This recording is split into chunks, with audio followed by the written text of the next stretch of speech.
Hi, I'm Diane Marie Collins, and you have entered the DM Zone on Wake Up America Media Network. Hi, I'm Diane Marie Collins, and you have entered the DM Zone. We are here at the Corley Ranch, and we are here in Gardnerville, Nevada. You can hear the music. We are attending the Laxalt second annual Basque Fry.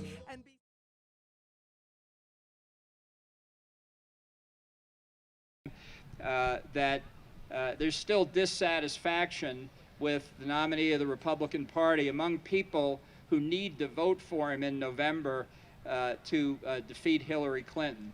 And I just want to say, I didn't, because of the nature of the jobs I have, I didn't get involved in the presidential nomination contest, so I'm not disappointed that my candidate didn't win because I didn't have one. I'm here to tell you that it is an urban legend to think that if Hillary Clinton is elected, that her national security policy will be any different from Barack Obama's. And after almost 8 years of Barack Obama, we are in a deep, deep hole all around the world. Our people are threatened. Our country is threatened. Our interests are threatened. Our friends and our allies are threatened. And Hillary Clinton will be, in every material respect, a continuation of Barack Obama, if not worse. Now, how can I prove this? I want to say I start off with special knowledge. She and her husband were a year ahead of me in law school. I like to say I've been burdened with them 20 years longer than the rest of the country. She was a radical when she was in law school, and the way you are at that time of life, that's pretty much the way you are throughout. She didn't have to move to Bernie Sanders' left in the Democratic nomination contest. She was there already. It's true on domestic issues as well as foreign policy. And this is the kind of duplicity that we've seen in so many other instances. I'll talk about it in a minute, in her campaign rhetoric. Make no mistake about it, she'll say whatever it takes. She'll entice a few weak-kneed Republicans to support her, but don't be deceived. She is Barack Obama's third term. There's simply no doubt about that. Yeah!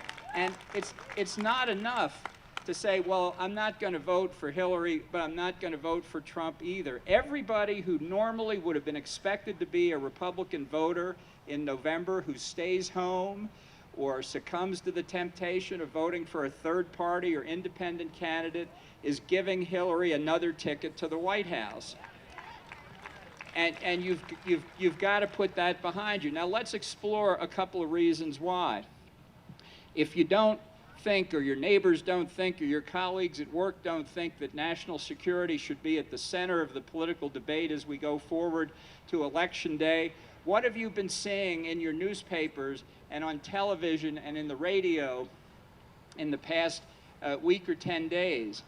What you've been reading is how the Obama administration violated decades of bipartisan American foreign policy to pay ransom to get the return of American hostages.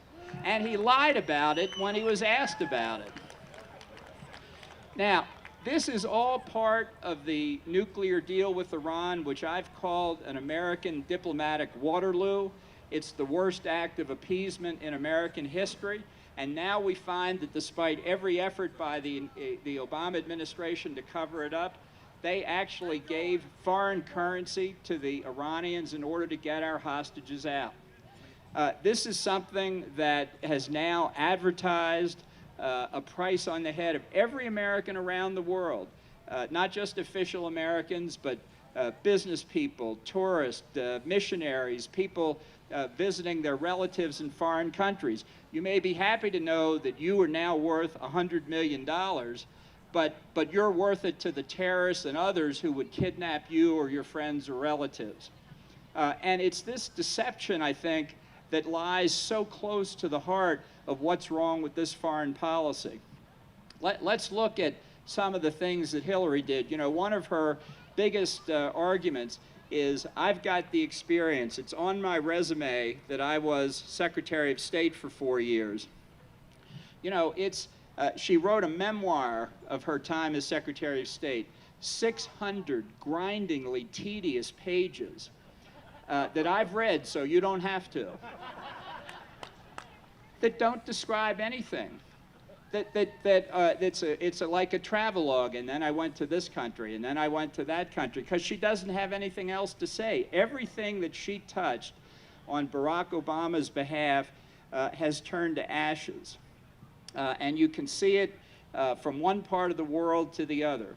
The reset with Russia that she was so proud of has turned into Russia annexing the Crimea, and even in these past days putting 40,000 Russian troops on the eastern border of the Crimea, doing something that we said in 1945 after winning World War II we would never let happen again. Military force changing international boundaries on the continent of Europe.